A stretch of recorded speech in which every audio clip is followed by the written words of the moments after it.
안녕하세요. 워런 버핏처럼 매일 신문을 박준모 함께 읽으면서 투자의 고수가 됩시다. 오늘 12월 7일 목요일 순서입니다.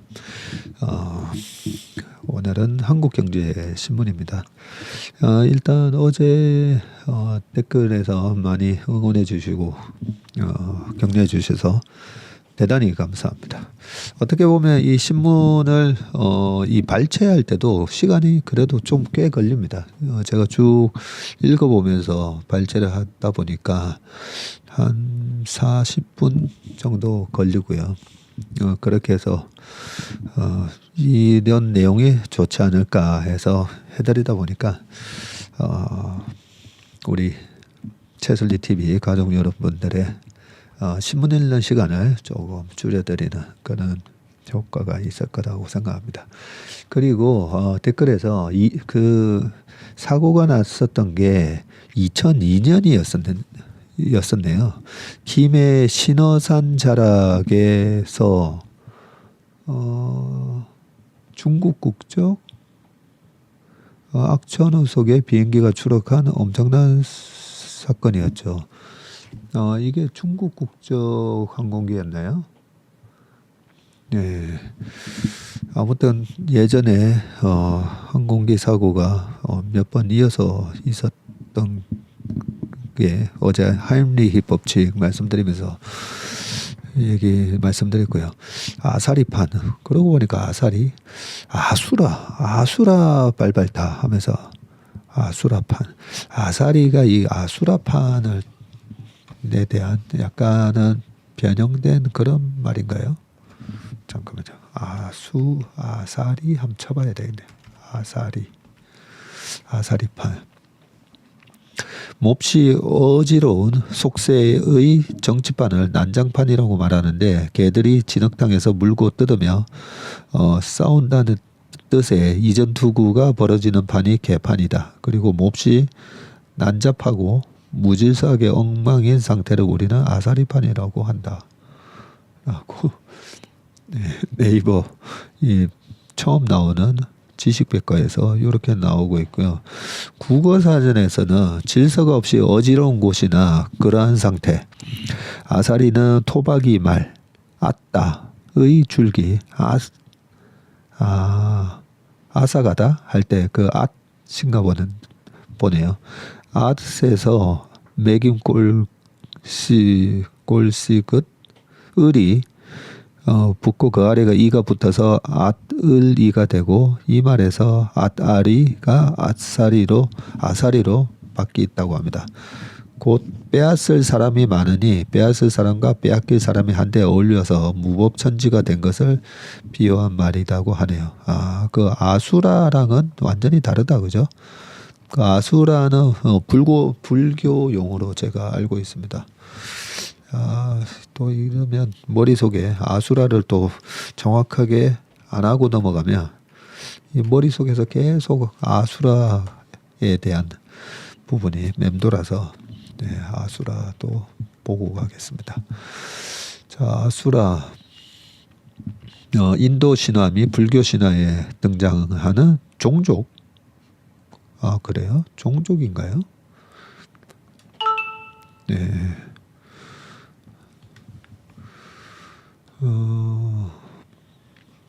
종족이라고 되어 있습니다. 인도 신화에서 등장하는 종족인데요. 대바족의 숙적인 악신 혹은 반신족이라고 되어 있네요. 네. 또 이러니까 갑자기 또 우리 평경장 타짜 영화에서 이 평경장 백운식 씨가 아수라 발발타 하면서 이 고니한테 속임수를 쓸 때 이렇게 얘기했었죠. 아수라 발발타. 아수라는 불교에서 유래된 악신이며 살발타는 목적을 의미하는 산스크리트어 살바트라를 한자로 음력한 말이라고 합니다. 네.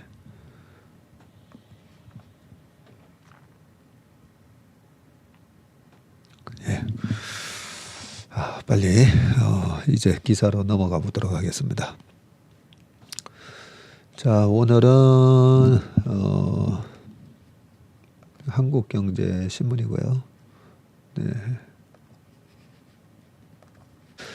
자, 신문 읽어보겠습니다. 자, 오늘은 미국 기업에 대한 미국 시장 특집, 네, 약간 그런 개념입니다. 읽다 보니까 미국 기업들에 대한 얘기들이 좀 많아가지고요. 아무래도 미국 기업을 봐야 시장이 앞으로 혁신이 어느 쪽으로 움직이고 거기에 우리 기업들 밸류 체인을 보면서 우리 기업들의 떡고물이 떨어지는 그런 회사는 어딘지를 또 찾아보는 게 탑다운 방식으로 제가 주식을 고르는 방법이다 보니까 자, 오늘은 미국 기업들 좀 많이 읽어보겠습니다. 자, 보안으로부터 보자. AI 기업 변신한 시스코, 구글의 도전장이라고 되어 있거든요. 보안 AI 어시스턴트 공개, 기업 보안 실시간 분석 보안, 매일 5,500억 건 위협에 대응이라고 되어 있는데요. 세계 최대 네트워크 장비 업체인 시스코 시스템즈가 6일 생성형 AI 기술을 활용한 사이버 보안 솔루션을 내놨다. 라우터와 스위치 등 통신 장비를 팔던 기업이 AI 보안 사업에 본격적으로 뛰어든 것인데 시스코는 이날 호주 멜버른 컨벤션 센터에서 열린 시스코 라이브 2023에서 시스코 보안 AI 어시스턴트를 공개했다네요. 기업의 보안 정책을 실시간으로 분석하고 약점을 보완해주는 솔루션인데 웹 그리고 이메일, 네트워크, 앱 등에서 매일 5,500억 건 넘게 발생하는 보안 이슈를 점검하는 게 핵심 기능이다. 정식 출시 시점은 내년 1분기라고 돼 있네요. 야, 근데 이 보안 이슈가 매일 5,500억 건이 넘게 발생을 한다고 합니다. 전 세계 인구가 그죠? 80억 명인데 여기서 이런 웹이나 이메일이나 이런 걸 사용하는 인구가 수가 한 몇 명 될까요? 일단은 갓 태어난 애기들부터 한 3살까지는 이런 거 안 쓸 거 아닙니까? 그죠? 한 5살? 예, 한 5살, 6까지는 안 쓴다고 가정을 하면 이래저래 또 아주 고령이신 분들 그런 분들 빼고 이래저래 빼면 전체 80억 인구 중에 한 15억 정도 빼고 그리고 아직까지도 뭐 아프리카의 그런 불악, 인터넷이나 이런 거에 전혀 안 되는 그런 곳의 인구 이래저래 빼면 이래 아무리 뭐 50억 인구가 쓰고 있다고 해도 페이스북 사용자가 그죠? 20억 명, 인스타그램하고 다 합쳐서 한 20억 명 된다고 하니까 거기서 아무리 다 해줘도 50억 명이라고 했을 때 매일 5,500억 건 넘게 보안 이슈가 발생을 하네요. AI가 보안에 위협이 될 만한 사안을 분류하고 범위, 원인 등을 분석해 주는 게 핵심인데 방화벽을 생성하는 기능도 갖췄다고 하고요. 그동안 인력이 대응하는데 한계가 있던 보안 관리 체계가 전문화된다는 게 회사 측 설명입니다. 네이버 웨스트 시스코의 APJC, 아시아 태평양, 그리고 JC는 Japan and China네요. 네. 지역 총괄사장은 이날 기조연설에서 갈수록 진화하는 사이버 공격을 방어하는 일이 매우 까다롭고 중요하다면서 업계에서도 손꼽히는 규모의 머신러닝 기반 대규모 텔레메트릭 원격 분석이네요. 텔레메트리를 적용해서 완성도를 높였다고 말을 했습니다. 그는 AI를 더한 획기적인 보안 네트워크 솔루션으로 글로벌 강자가 되는 게 목표라고 강조를 했고요. 업계에서는 연매출 580억 달러, 약 한 76조 원에 달하는 시스코의 변신을 주시하는 분위기다. 시스코는 최근에 5에서 7년간 보안 네트워크 기업을 잇따라 인수를 했고요. AI 경쟁력을 키우며 보안 사업을 확대하려는 목적인데 지난 9월에는 데이터 및 보안 플랫폼 기업 스플렁크를 280억 달러에 인수를 했었네요. 시스코는 AI를 결합한 보안 솔루션을 미래 먹거리로 점 찍었고요. 세계적으로 보안 수요가 폭발적으로 늘어날 것으로 봤습니다. 2027년에는 270억 개의 기기가 연결되는 시대가 열릴 전망이고요. 클라우드 기반으로 연결되는 기업 생태계에서는 보안이 중요할 수밖에 없죠. 올해 들어서 전 세계 네트워크 디바이스의 랜섬웨어 공격이 전보다 크게 늘었다고 시스코 측은 밝혔습니다. 웨스트 사장은 구글의 생성 AI 보안 솔루션 듀엣 AI와의 경쟁에 자신 있느냐는 질문에 제대로 경쟁하고 싶고 승산이 있을 것이라는 대답을 했네요. 저는 이 AI 보안 솔루션이라고 해서 그냥 떠오르는 기업은 팔란티어.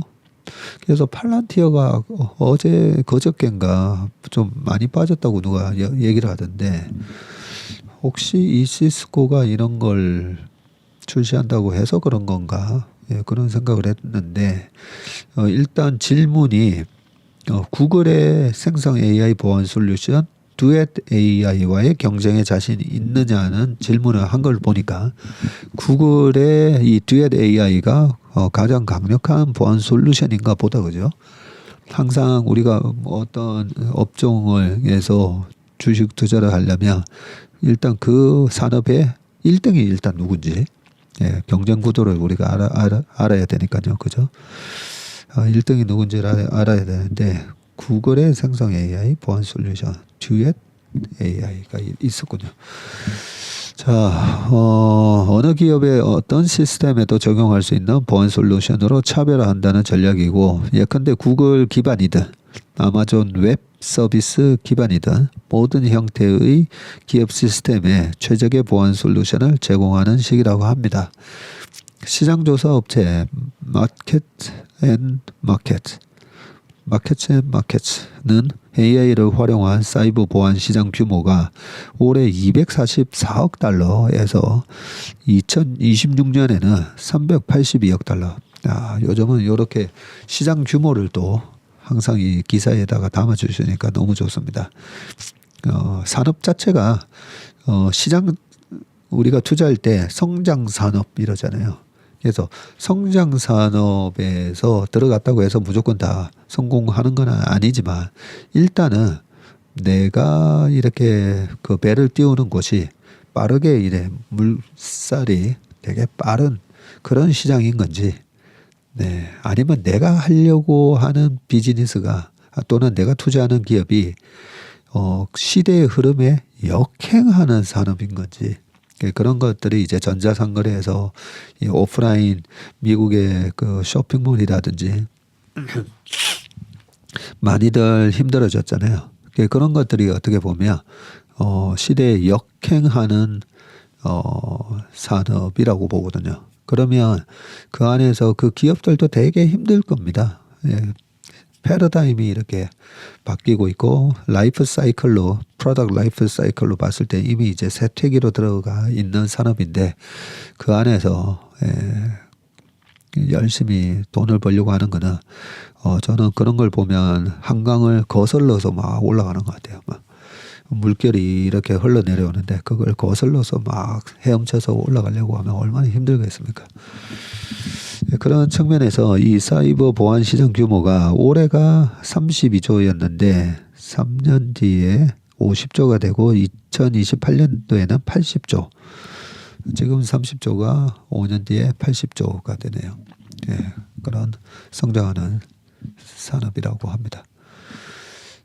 여기서 또 시스코를 잠시 좀 보고 싶은 이유가 이 닷컴 버블 때 시스코가 꽤 그때 당시에 시가총액 거의 1등 근처 갔었거든요. 네, 시스코 시스템즈 잠깐만 좀 보고 오겠습니다. 최근에는 58불 갔다가 지금 47불 갔고요. 얼마 전에 이게 액부는 아니겠죠. 9.83% 11월 16일 날 급락한 적이 있었었는데 월봉을 쫙 보니까 역시 닷컴 버블 때 2000년 3월 달에 82달러를 했었었네요. 그 사이에 보니까 차트가 그렇게 막 이렇게 깨져 있는 게 없는 거 보니까 크게 뭐 스플릿을 했다든지 액면 분할 같은 거라든지 무상증자 이런 거 한 것 같지는 않습니다. 92년도 기준으로는 46센트 하다가 이 닷컴 버블 기준 닷컴 버블이 피크아웃 했던 2000년 3월 달에 82불 갔으니까 거의 딱 200배 올랐었네요. 그죠? 200배까지 올랐다가 그리고 닷컴 버블이 바닥을 쳤던 2002년도에는 이 82불이 8불까지 빠집니다. 90% 마이너스가 나왔었죠. 뭐 아마존은 그때 95% 마이너스 나왔었거든요. 이익이 안 나다 보니까 8불까지 갔다가 이번에 65불까지 왔다가 지금 왔다 갔다 하고 있네요. 차트를 보고 나중에는 이제 멀티플이라든지 그런 것도 한번 찾아봐야 되겠습니다. 지금 PR이랑 이런 거는 얼마 정도 하는지. 요 차트는 요쪽에다가 이쪽으로 띄우려고 했다나 안 가지네. 네, 나중에 참고하시고요. 바로 그다음 기사를 좀 보겠습니다.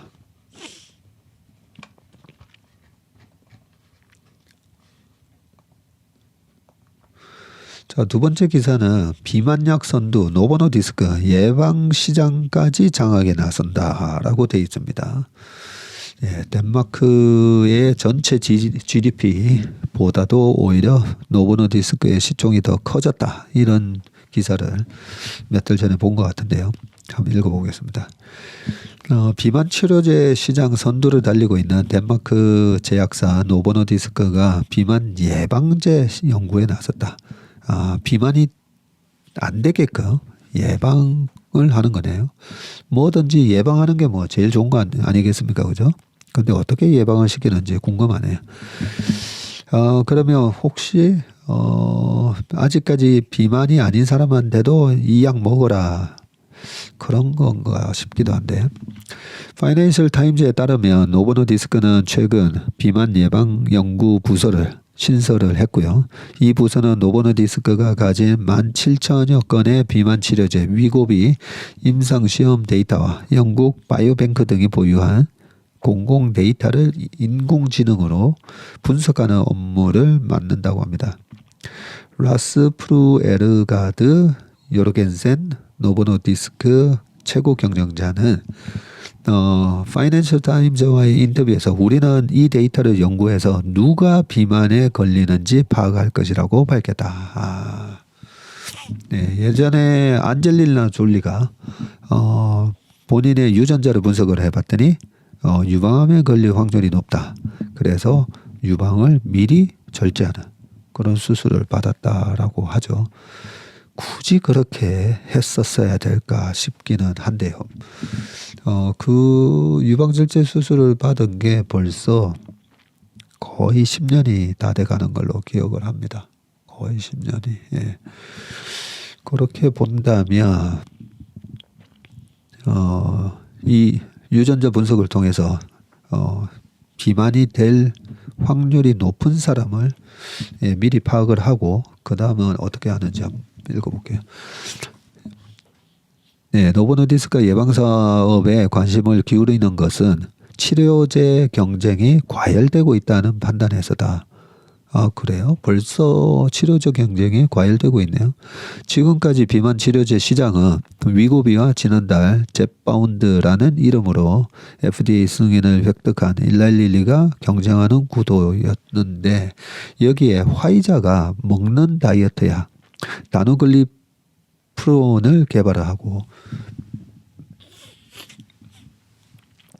스위스 로슈가 비만 치료제 개발 기업 카모테라퓨틱스를 한 31억 달러, 4조 원에 인수하는 등 경쟁은 더 치열해지고 있다.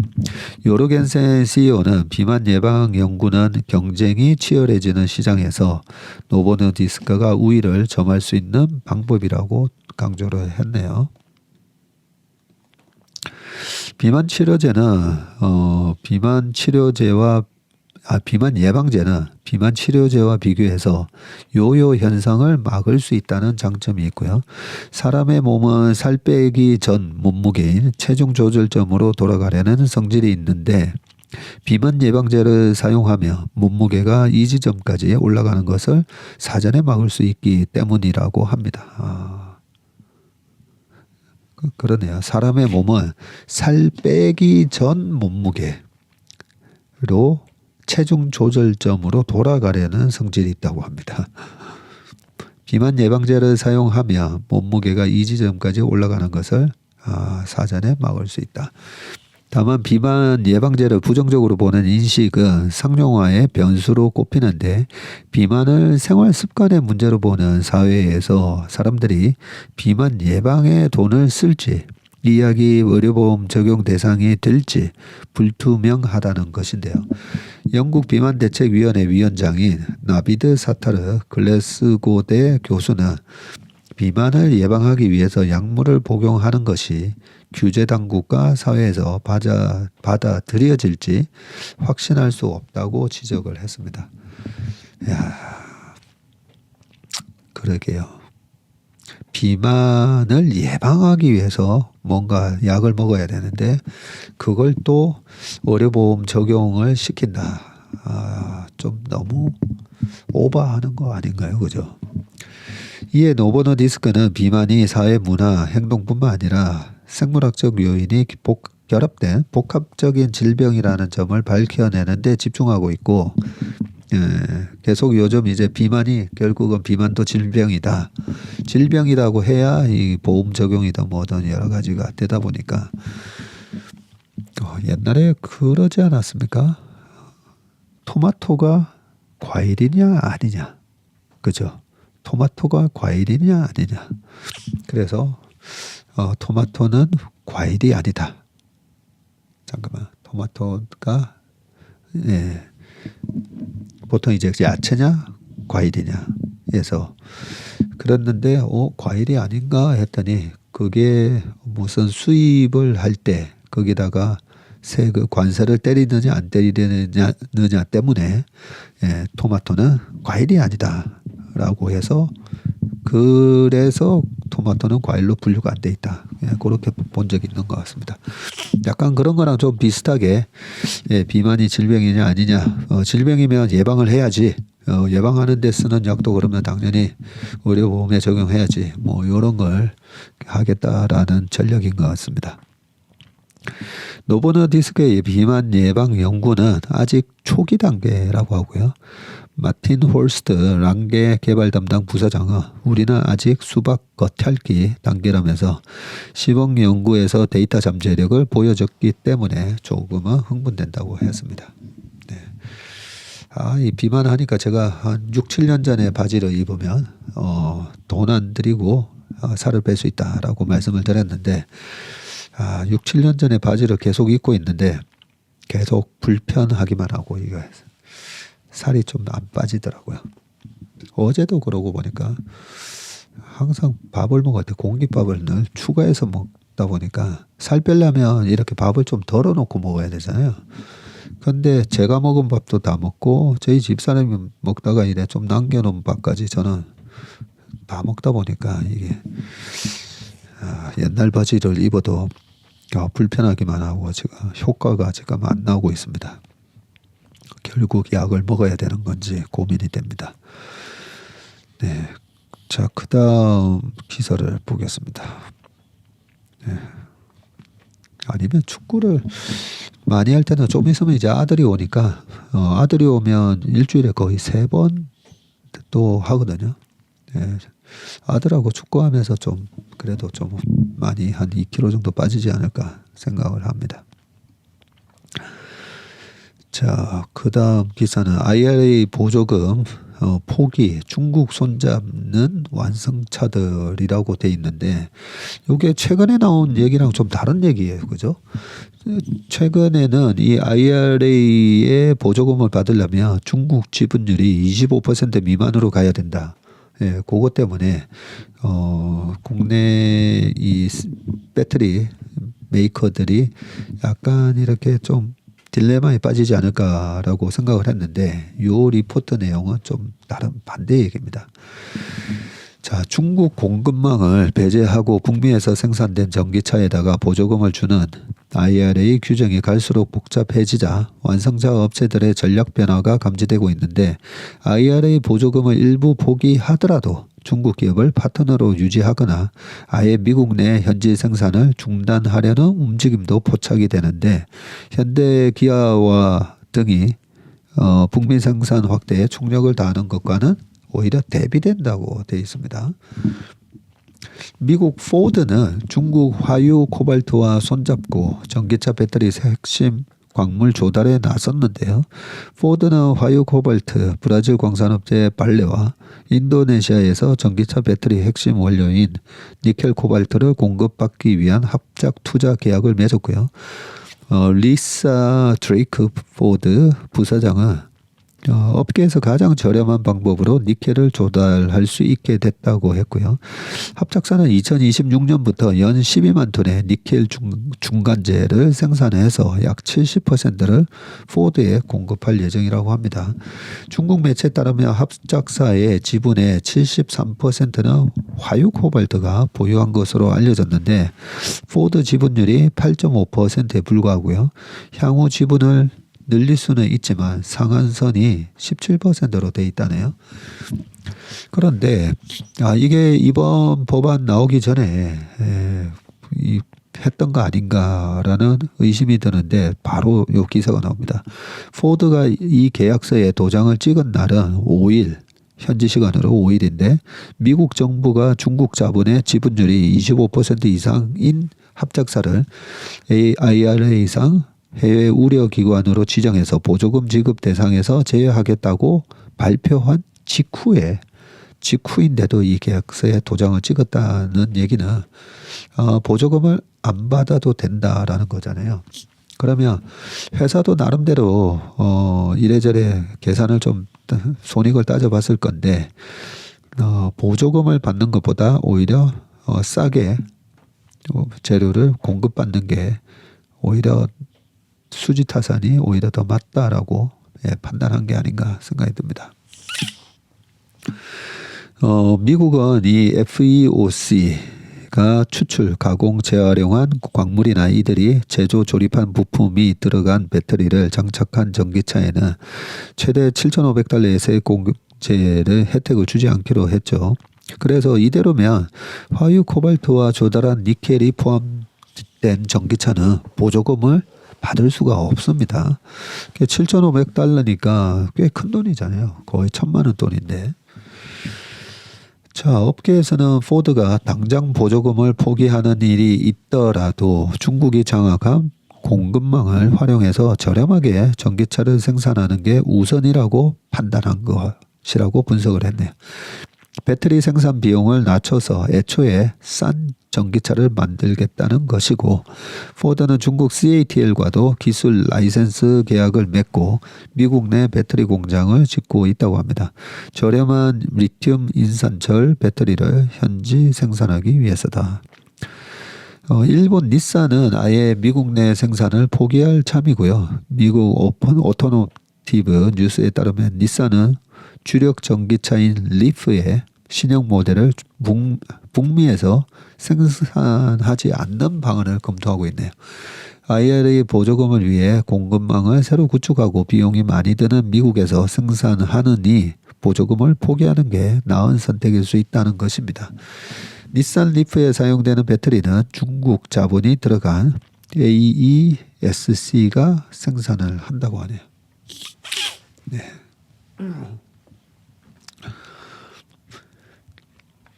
자, 그러니까 이 25% 얘기가 나왔을 때 시장이 많이 흔들리긴 했는데 한편으로는 제가 그 전기차 시장 한번 따져봤었잖아요. 전체 우리가 1년에 8천만 대라고 봤을 때 미국 시장이 1,500만 대 시장인데 그러면 나머지 시장에다가 갖다 팔면 되지. 굳이 또 합작한 비율에서 25%를 맞추기 위해서 더 투자를 하고 굳이 그럴 필요가 있나. 그런 생각을 좀 했었거든요. 네, 그 다음 기사를 또 보겠습니다. 자, 갑자기 월 7천만 원 더 내야 될 판이라고 뿌리 기업 덮친 날벼락이라고 돼 있어서 이게 무슨 기사인가 봤습니다. 자, 뿌리 기업인 경남 밀양시의 삼흥열처리는 올 들어 지난 10월까지 전기요금으로만 74억 7,600만 원을 납부했다. 와, 전기요금으로만 거의 75억을 납부했네요. 제조 원가의 43%에 달하는데요. 지난해 1년간 낸 전기요금 총액이 작년에는 67억 9천만 원보다 올해 10월까지 낸 게 훨씬 많네요. 산업용 전기요금이 해마다 야금야금 오르는 영향인데 설상가상 한국전력이 최근에 산업용 전기요금을 인상을 하면서 삼흥열처리는 매달 7천만 원 정도를 또 더 내야 할 판이라고 합니다. 전기요금 판매 단가가 나오네요.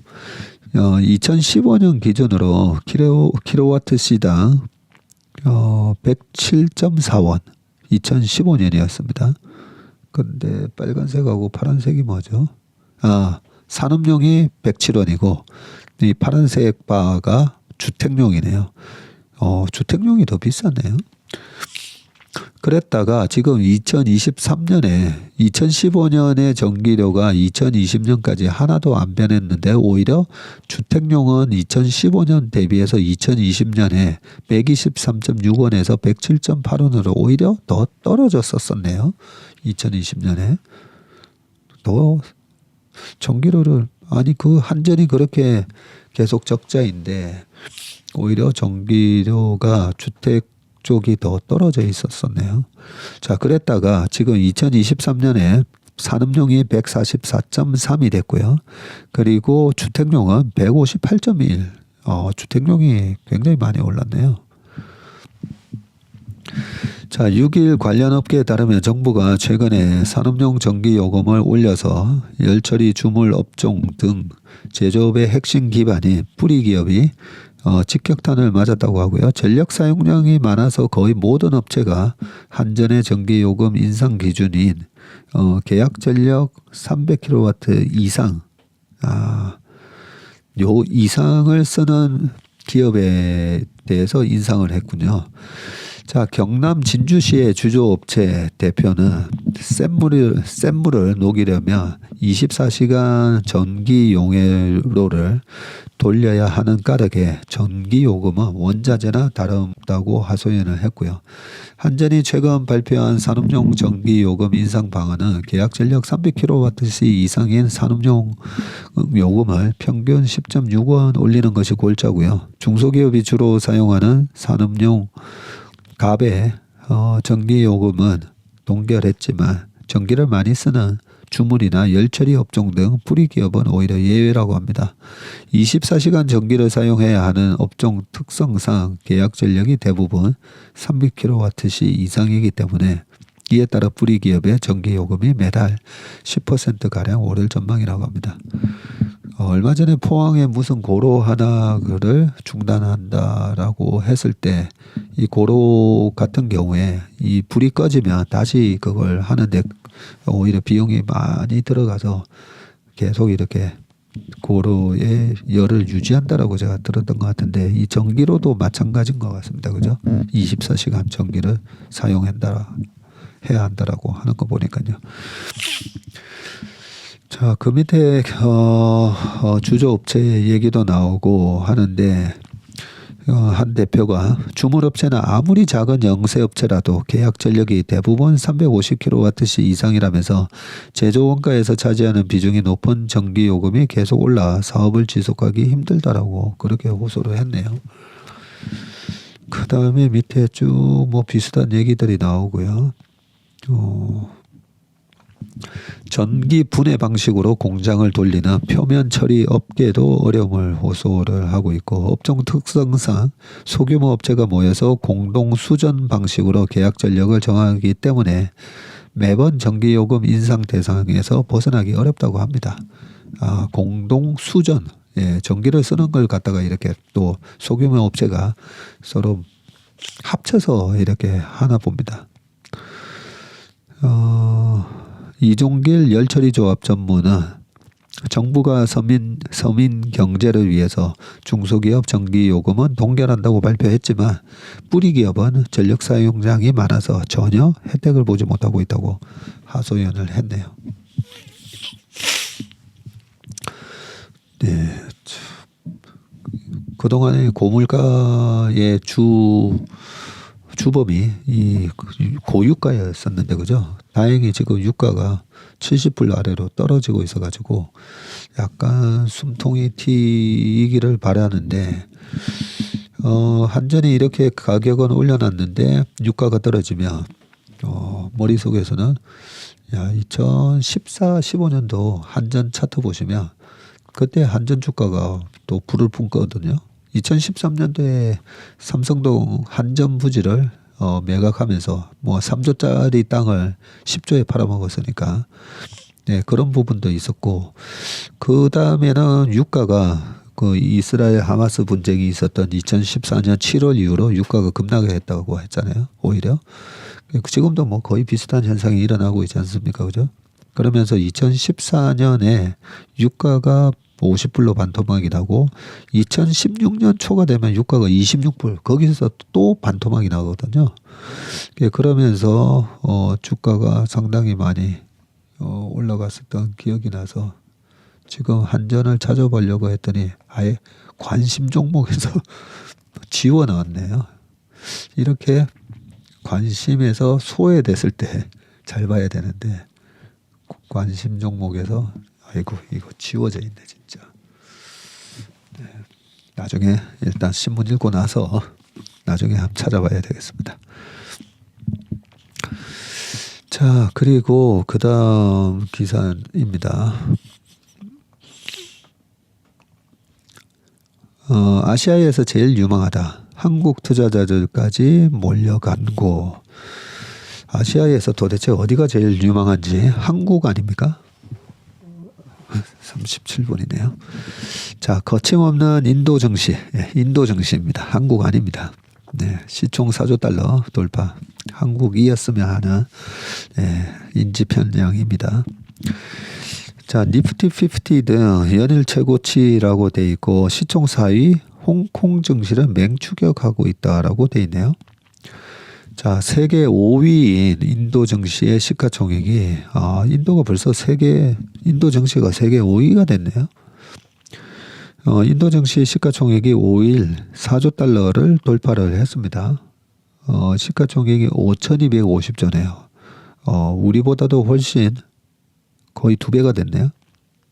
우리가 2,000조에서 그 코스닥이 400조에서 한 2,400조, 2,500조 보면 되는데요. 그 2배 하면 5,000조인데 우리보다 일단은 2배가 넘습니다.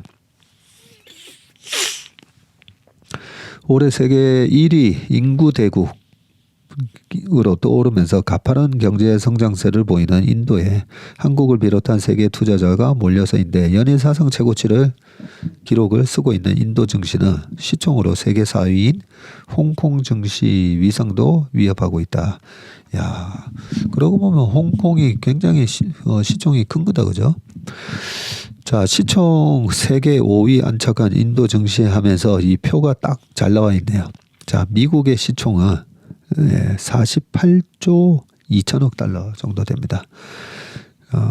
전 세계 시총이 한 100조 달러 정도 되거든요. 100조, 105조 뭐 이러는데 미국 시총이 48조니까 미국이 일단은 전 세계 시가총액의 절반 차지한다고 보시면 되고 두 번째가 중국 시장이네요. 중국이 9조 5천억 달러, 일본이 5조 9천억 달러, 홍콩이 4조 6천억, 인도가 4조 360억 달러, 그리고 한국은 1조 7,700억 달러. 버핏 인덱스라고 있다고 했잖아요. 워런 버핏이 시장에 대해서 잘 이렇게 생각을 안 하는데 시장이 지금 좀 조심해야 되는 시장이지 않을까라고 판단을 하는 게 전체 시가총액에서 그날의 시가총액에서 GDP로 나누는 거라고 했잖아요. 예, 그런 의미에서 미국의 시총이 미국이 계속 비싸다 조심해야 된다라고 얘기하시는 분들은 요 버핏 인덱스를 가지고 얘기하고 계시죠. 미국이 전체 한 23조 달러, 한 25조 달러 GDP 최근에 좀 더 쭉 올랐죠. 뭐 28조 달러라고 해도 40 시총이 48조 달러니까 GDP 대비해서 훨씬 높은 거죠. 과거에는 이제 뭐 닷컴 버블 때나 그다음에 저기 2008년 금융위기가 있기 전에는 이 버핏 인덱스가 뭐 80, 60 뭐 이렇게까지 떨어졌을 때도 있거든요. 0.6인 거죠. 뭐 그 정도로 떨어진 적도 있었는데 지금은 버핏 인덱스로 따져보면 아주 비쌉니다. 1.7배, 8배 뭐 이러고 있습니다. 자, 그 반면에 중국은 GDP가 한 14조, 15조 달러 하지 않습니까? 그죠? 거기에 반해서 여전히 9조 5천억이니까 좀 싸다고 볼 수가 있고. 그런데 뭐 홍콩이랑 합치면 딱 15조 달러 나오네요. 중국하고 홍콩 합치니까 15조 달러 나옵니다. 아무튼 인도가 지금 4조 달러를 올라가고 있고, 인도 증시는 계속 올라가고 있는데, 인도 증시 시총이 딱 나오네요, 옆에. 2017년도에 2조 달러였다가 코로나 때 한번 확 빠졌다가 지금 4조 달러 하니까 인도 증시는 계속 올라가고 있는데, 홍콩 증시는 2018년 1월 달이 33,000으로 그때 고점 찍고 지금 16,000인가요? 그러고 있으니까, 홍콩 증시는 반토막이 나 있고, 인도 증시는 지금 2배가 돼 있고, 네, 이런 상황입니다. 물론 시총하고 지수랑은 좀 다르기도 합니다. 인도 증시가 사상 처음 4조 달러의 벽을 넘었고 뭐 블라블라블라 쭉 돼 있으니까요. 네, 한번 그 뒤에 기사는 한번 읽어보시기 바라겠습니다. 예, 인투이티브 서지컬이라는 요 기사 수술 로봇 선두 예, 인투이티브 서지컬 급반등이라고 되어 있거든요. 요즘 우리나라 시장에서도 로봇 되게 핫하지 않습니까? 그죠? 그래서 미국 시장에서는 어떤 로봇이 주가가 많이 올라가는지 미국에서 로봇 관련해서 이렇게 좀 핫한 기업이 있습니까? 라고 얼마 전에 유동원 성무님한테 여쭤봤었는데 그 뭐 특이한 기업을 얘기를 못 들었었거든요. 근데 지금 미국에서는 이 의료 로봇 예, 전 세계 시장 1등이라고 합니다. 네, 사실 서비스용 로봇 가운데 의료 로봇 시장을 사실상 독과점하고 있는 회사라고 합니다.